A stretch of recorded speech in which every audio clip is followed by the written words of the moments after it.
Saudara-saudara kaum muslimin rahimakumullah. Setiap kita pada hakikatnya punya bakat. Secara fitrah yang kita bawa. Bakat apapun kita ini punya. Saudara punya bakat jadi pemimpin. Saudara pun punya bakat jadi pengkhianat. Saudara punya bakat jadi orang soleh. Saudara juga punya bakat jadi orang salah. Saudara punya bakat jadi orang besar, saudara pun punya bakat jadi orang hina.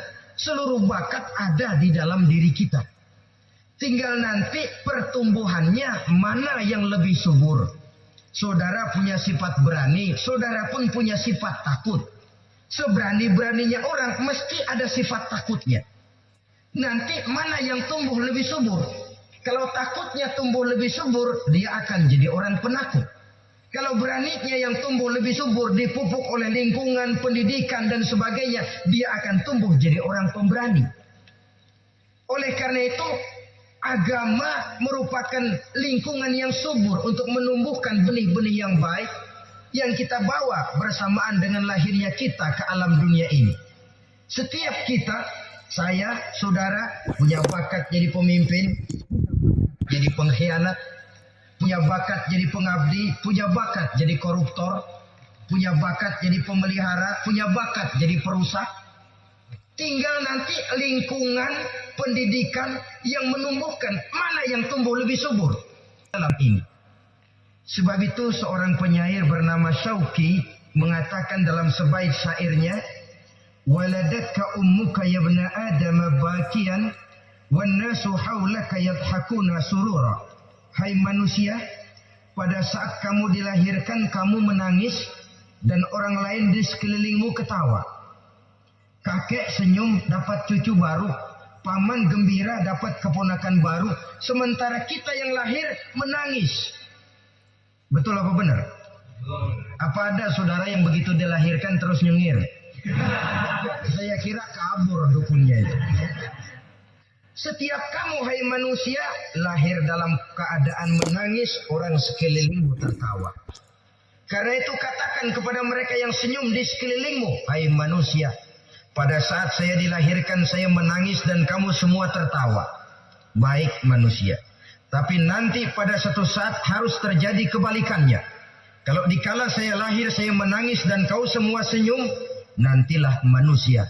Kalau satu saat saya meninggalkan alam dunia ini, saya akan berangkat dengan senyum. Dan kalian semua akan berurai air mata.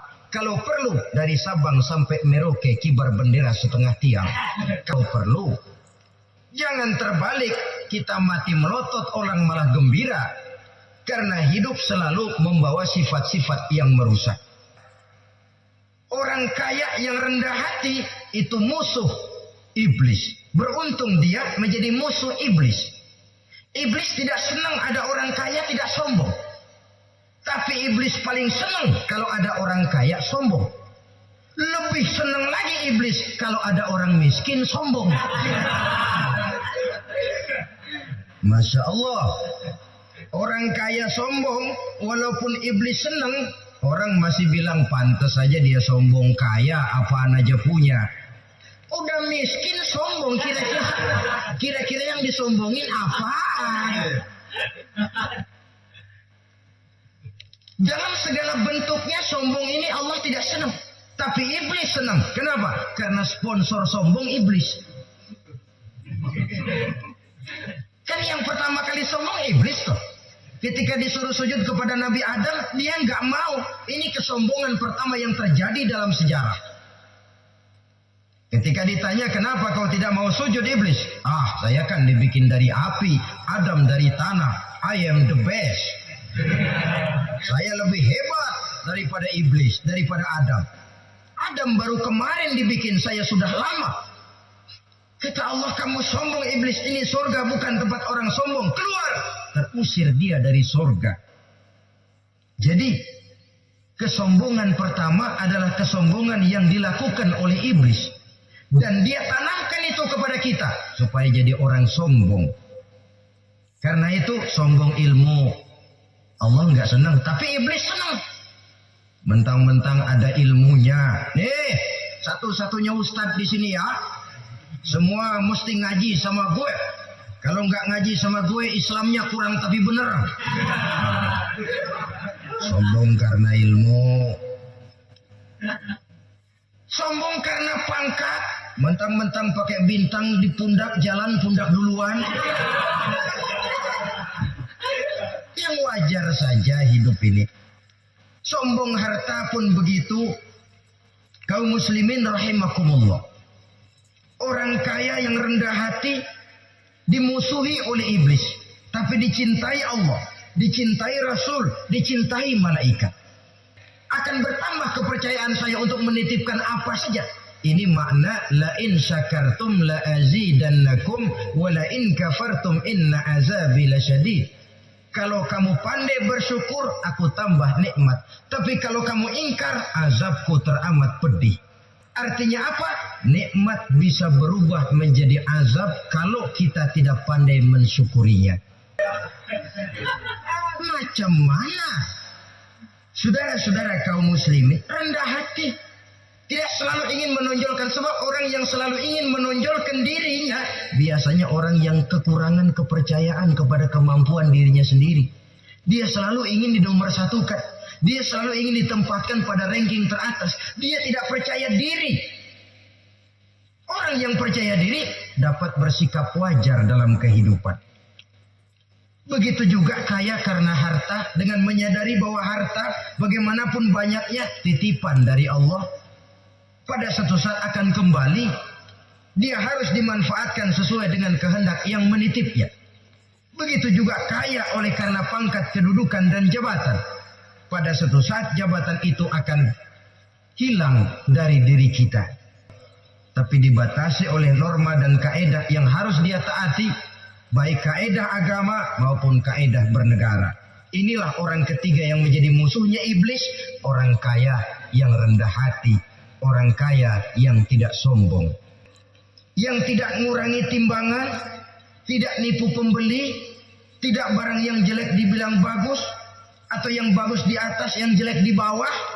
Atau dicampur yang baik dengan yang jelek supaya kelihatan semuanya jadi baik. Semua orang ingin untung. Tidak ada kecuali siapapun orangnya. Dan itu wajar. Setiap manusia ingin mendapat keuntungan. Kalau perlu dengan modal minimal mencapai keuntungan maksimal. Seperti yang diajarkan oleh teori ekonomi.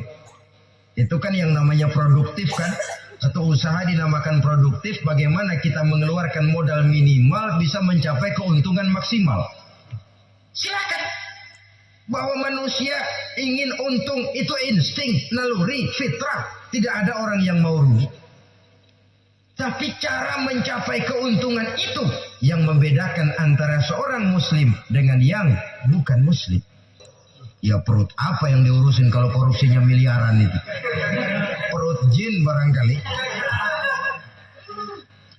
Saudara-saudara kaum muslimin rahimakumullah. Oleh karena itu, pedagang yang jujur, pengusaha yang jujur, ini merupakan musuh iblis. Iblis tidak senang kalau ada pengusaha yang jujur.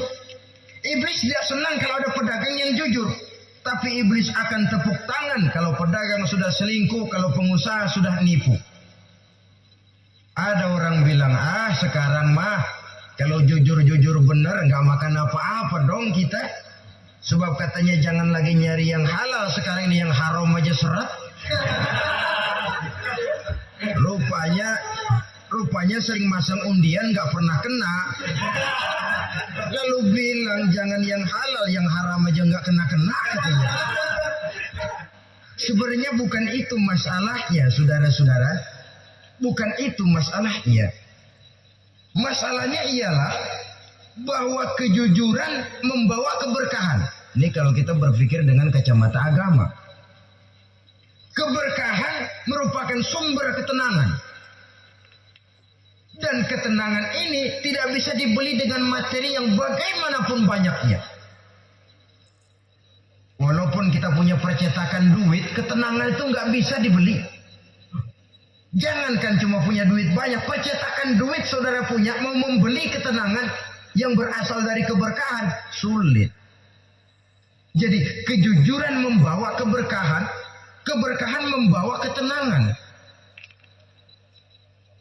Jangan macam dulu tukang sol sepatu. Ditanya oleh temannya, "Bang, ngesol satu hari dapat berapa?" 200 rupiah. Sembayang nggak? Enggak. Islam kalau Islam mah. Kata temannya, "Sembayang dah, kali aja besok dapat rezeki lebih banyak." Yang benar, iya. So kalau orang sholat itu Allah dekat, nanti rezekinya ditambah. Beneran? Bener. Subuh sembayang dia. Sembayang sarapan, berangkat ke tempat dia ngesol, mangkal. Dari pagi sampai jam 11 belum ada juga yang ngesol. Mulai bimbang hatinya. Katanya kalau sembayang rezeki tambah. Tadi sembayang subuh sampai gini hari belum ada yang ngesol. Cobaan kali, sabar. Datang sholat zuhur. Habis zuhur nunggu lagi, belum juga ada yang datang ngesol. Udah mau pulang hampir maghrib, baru datang satu orang dandanin sendal jepit putus.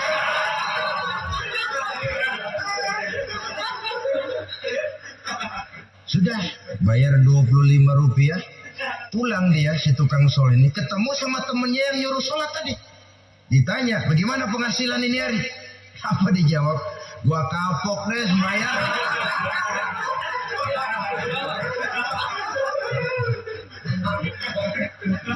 Kemarin nggak sembahyang dapat 200, sekarang begitu sembahyang jigo.